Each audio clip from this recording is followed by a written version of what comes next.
اچھا جی اب صاحب یہ بتائیں کہ استغفار کرنے والوں کو اللہ کس طرح سے نوازتا ہے، اور کس طرح بندہ بعض دفعہ بڑا ہوتا ہے نا مایوس ہوا ہوتا ہے تو اچانک حیران ہو جاتا ہے، تو یہ کوئی اس حوالے سے کوئی روشنی ہے؟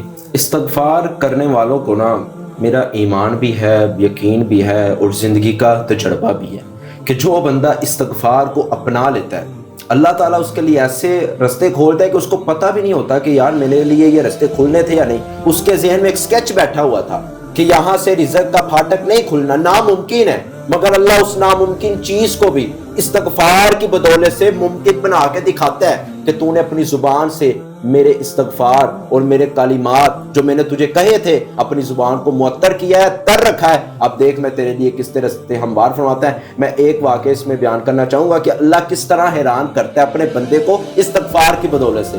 غالباً امام احمد بن حنبل رحمہ اللہ تعالیٰ تھے۔ امام احمد بن حنبل رحمہ اللہ تعالیٰ ایک آدمی کے گھر رات ٹھہرے۔ ویسے واقعہ تو شروع سے بہت ہے مگر میں شارٹ کٹ کرتا ہوں۔ ایک آدمی کے گھر رات ٹھہرے، انہوں نے اس آدمی نے امام احمد بن حنبل رحمہ اللہ کی بڑی اچھی میزبانی کی، مہمان نوازی کی، اور ان کو کھلایا پلایا، بستر لگایا۔ جب وہ سو گئے تو وہ کام کرتا تھا، وہ نان لگاتا تھا۔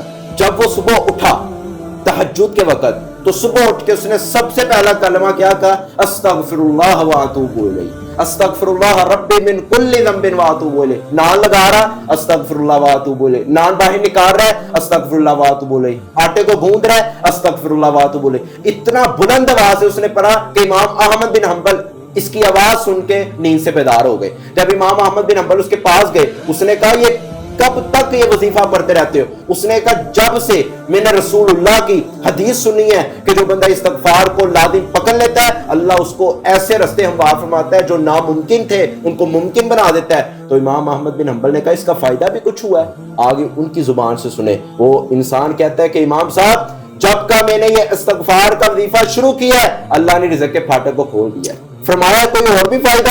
فرمایا جب سے میں نے استغفر اللہ واتوب الیہ کہنا شروع کیا ہے کوئی ایسی دعا نہیں جو اللہ نے قبول نہ کی ہو، بس ایک دعا ایسی ہے جو ابھی تک قبول نہیں ہوئی۔ امام احمد بن حنبل نے کہا کون سی ایسی دعا ہے کہ جو ابھی تک قبول نہیں ہوئی؟ سبحان اللہ، اس کی دعا سنیے۔ اس نے کہا اے اللہ اس نے کہا امام احمد بن حنبل رحمہ اللہ تعالیٰ سے کہا، وہ جانتا تو نہیں تھا یہ احمد بن حنبل ہے، اس نے کہا امام صاحب، مولوی صاحب، میں نے اللہ سے ایک یہ دعا کی ہے کہ اللہ تب تک مجھے موت نہ دیں جب تک تیرا جو امام ہے احمد بن حنبل اس کو دیکھ نہ لو۔